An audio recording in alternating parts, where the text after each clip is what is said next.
We are almost there, everyone. The Foreign Nations Faceoff Championship is happening on Thursday night at TD Garden in Boston, and it is the United States and it is Canada. Yeah, I brought out a whiteboard for this one. Welcome back, Mozarsky Memo, Special Edition USA versus Canada Foreign Nations Faceoff preview. Let's get into it.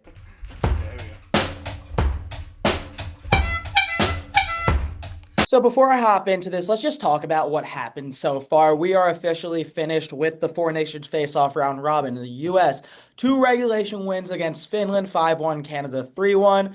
Regulation loss against Sweden at TD Garden on Monday, 2-1. We're without a lot of good players like Matthew Tkachuk, Austin Matthews, sort of their core, but excuses not a thing. The U.S. didn't want that.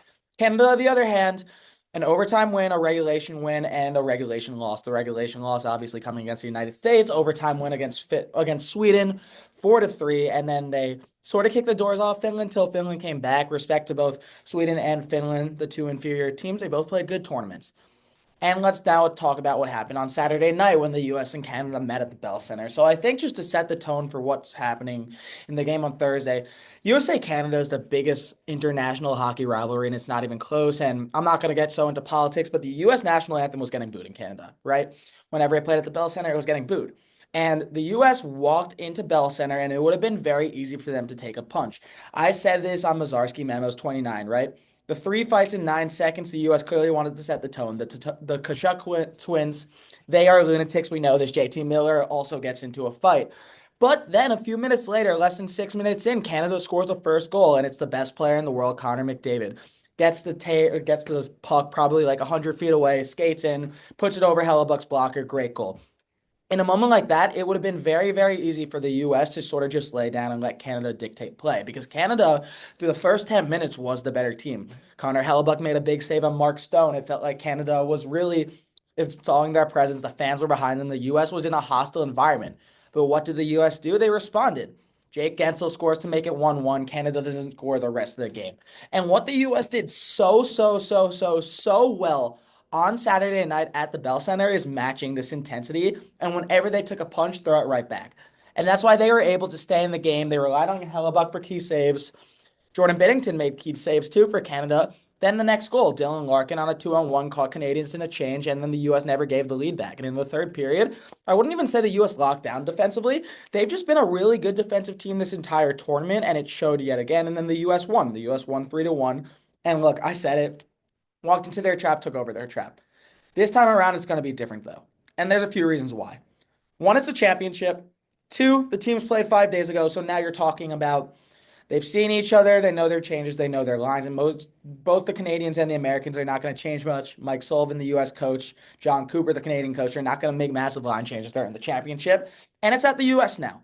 And so that's the first note I'm going to say. This game is in the United States. The first time in 20 years that the United States has hosted a best on best hockey game at home. So, similar to what the U.S. had to deal with on Saturday night, going into Bell Center, getting booed, all that stuff, probably 75-25 Canadians, probably more actually. Now Canada has to do that. They have to come into TD Garden, which was electric on Monday night when the Americans were playing, and that's a game that the Americans didn't even have anything to play for. So just imagine how hyped that game will be, how the environment will work, and both teams are going to be fired up, and the U.S. is going to be fired up. And look, I'm an American, so I'm a little biased, and I'll talk about that at the end. I'm going to hop into a little preview very fast.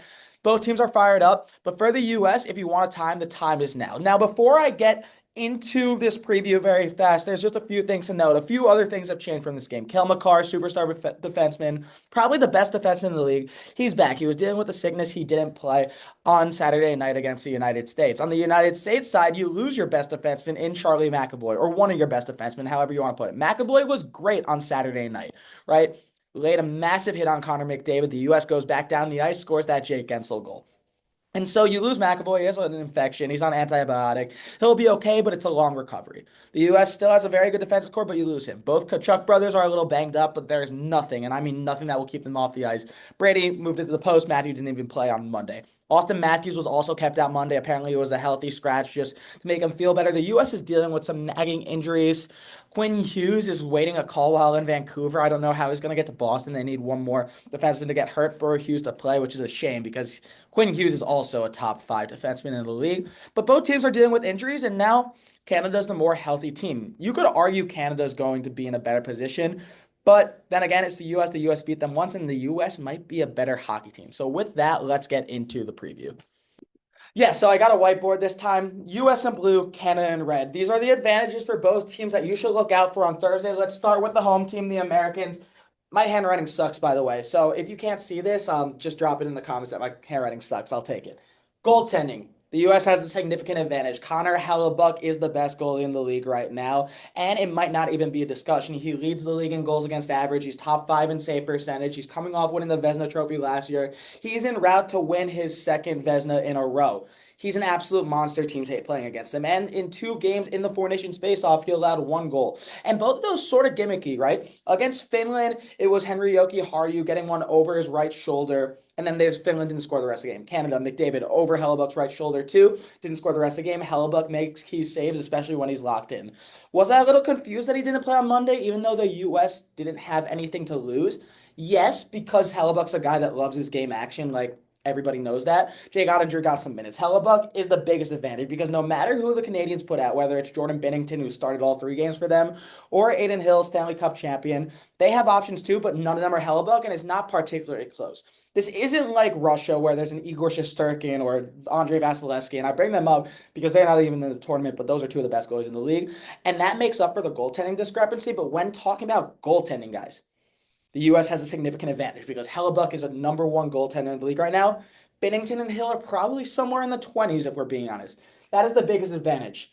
Going to the Canadians, their biggest advantage is their top 6. And let me explain this because the U.S. top 6 is absolutely loaded too. Assuming they're healthy, the U.S. top 6 will be um, Matthew Tkachuk, Brady Tkachuk, centered by Jack Eichel. Then it will be Austin Matthews, Jack Hughes, Jake Guentzel. That is really good. What I mean when I say the Canadian top 6 is one of their advantages is just the star power of Sidney Crosby, international captain that's only lost 1 best on best game, and it was on Saturday night. Connor McDavid, undisputed best player in the league. Nathan MacKinnon, leading scorer in the tournament and leading scorer in the NHL right now. If you're talking about the top 6, I'd give the Canadians the advantage in this game just because of those 3 names. And that's not a knock on anybody in the U.S. In the U.S., I'll talk about in a second. They are ready for any challenge, and I fully believe that, and they're ready. This is their time. The Canadians have the advantage in the top 6. Give it to them. You know what McDavid could do. You know what MacKinnon could do. And so that's a big thing. And you saw this. Canada needed a win on Monday afternoon at TD Garden against Finland, where a lot of the American crowd there were rooting for Finland. What does Canada do? Nathan MacKinnon scores 2 goals in the first period. McDavid scored the first goal of the game, right? So their players, if they're playing well, they have the advantage. Then again, the U.S. top 6 is very, very good. And I will get to that in a second. More experience, right? Sidney Crosby, you know what he brings in best on best hockey. 1 loss in his entire career. That came on Saturday. Sidney Crosby definitely doesn't want to lose to the U.S. twice in 1 week. He has one of the most iconic goals in hockey history, that overtime goal in the 2012 Olympics to give Canada the gold. Going back to the U.S., biggest advantage. That might not be goaltending. Kachuk's an intensity. And that's what I talked about. The U.S. matched the intensity of Canada at every single puck drop, every single face-off, every single shot, every single block on Saturday night. And it started with these 2 lunatics, Brady and Matthew Tkachuk. Matthew, Stanley Cup champion from the Florida Panthers. And then you talk about Brady. Brady, absolute lunatic, Ottawa Senators. I hope the Senators make the playoffs just because of what Brady Tkachuk is. Those 2 fights in the first 9 seconds, along with JT Miller's fights, that's the U.S. going. We're not backing down from any challenge. We know that we are going into the Bell Center. Did not matter. They got the fights. They hyped people up. And then the NHL released a quick preview of them being mic'd up. Brady mic'd up. The way he hypes up people, that starts with Charlie McAvoy, the first goal. How was your till? Unbelievable. Blah, blah, blah. These guys want to be here. Matthew and Brady, even before the game on Saturday, right? Matthew said, I've been waiting for this for 9 years. Brady said, this is the biggest game of my career. It matters to them, and it matters to all these players in this game. All these players, it's different when you represent your country.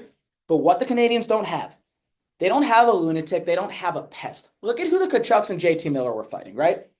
Matthew fought Brandon Hagel. Brady fought Sam Bennett. JT Miller fought Parayko, so we'll leave that one out.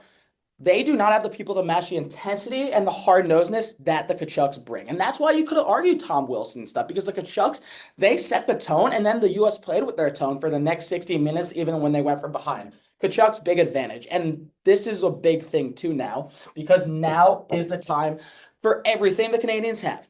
The U.S. have a comparable, right? I just talked about Sidney Crosby, Connor McDavid, Nathan MacKinnon, Kel McCarr. Those are superstars. Those are some of the best players in the league. The U.S. has a comparable, maybe not to Crosby, McKinnon, McCarr, or McDavid, because those are like the top four players in the league, and all of them are in their own. But the U.S. have someone who's led the league in goal scoring multiple times in Austin Matthews.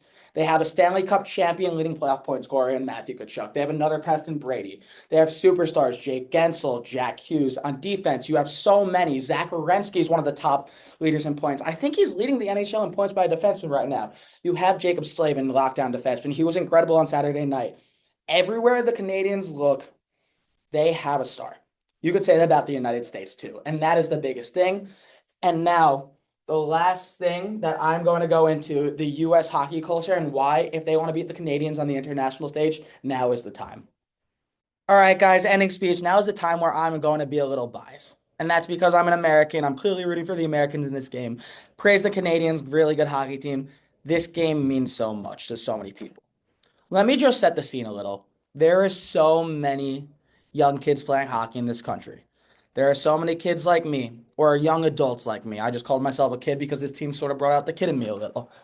That follow hockey, that tune in every night, watch the highlights of every game, talk hockey with their friends, cover hockey. U.S. hockey is at the center of this all. And this is the most talented U.S. hockey team ever. And I'm not the only one saying that. 1980s captain, Mike Eruzione, miracle of ice, on ice. He said this is the most talented team. For years and years and years, hockey has been Canada's sport. I even saw it in the Court of Gold documentary that just came out on Netflix. The Canadians prefaced themselves on hockey, and it was about them catching up to the U.S. in basketball. Here, the U.S. is not only caught up to Canada in hockey, but on Thursday night, they have a chance to pass them. This is one of the U.S.'s best chances to beat Canada in best on best hockey in so long. First time in 20 years that they're playing on home turf. Hostile TD Garden already beat the Canadians. The U.S. roster might be better than the Canadians. They have so many advantages. Talked about the top six, give that to Canada, but the U.S. has better goaltending. They might be deeper. They have stars too. Just because Canada has Sidney Crosby, who's only lost one international game, the best player in the league in McDavid. Nathan MacKinnon's a stud. The U.S. has stars too. This is best on best hockey. Both teams have stars, and this U.S. team is so deep. Now is the time for the Americans. One game against a team you already beat. I know it's really hard to beat a team twice, especially in a week, especially a team like Canada twice in a week. Everyone's on your side. It's going to be 90% Americans. It's going to be rowdy. And these players, and I know they're thinking this, this is the biggest game of their careers because wearing the U.S. or Canada across their chest, it just means more. And the NHL has done such a good job separating themselves from other leagues by making this their quote-unquote all-star game. I get it. It's not playing for your countries more. The U.S., one game in Boston, in your country. Rowdy fans, these guys want it. This is what you grow up for, and this is what every kid, like a 5-year-old me, wherever you are in the hockey world, whether you're a youth player, someone who covers it, you are rooting for the Americans because this U.S. hockey culture has grown so much. And now, tomorrow is a statement saying U.S. hockey is officially here, and we're not lagging behind Canada. We are doing our own thing, and we are the hockey state. And that's the biggest thing tomorrow. And a win tomorrow for the United States would mean so much to so many people and all the kids dreaming about being a superstar in the hockey world someday. And with that, that's how I'll wrap up. Thanks so much for listening to Mozarsky Memos, guys. I'll probably get this out either on Wednesday night or Thursday morning. U.S. Canada at 8 o'clock Eastern at TD Garden. It's going to be a big one. Go Americans. I will say that. I know I'm supposed to be a little unbiased, but not in this case. And always like and subscribe. Tell your friends. It's going to be a good one. New episodes on the way.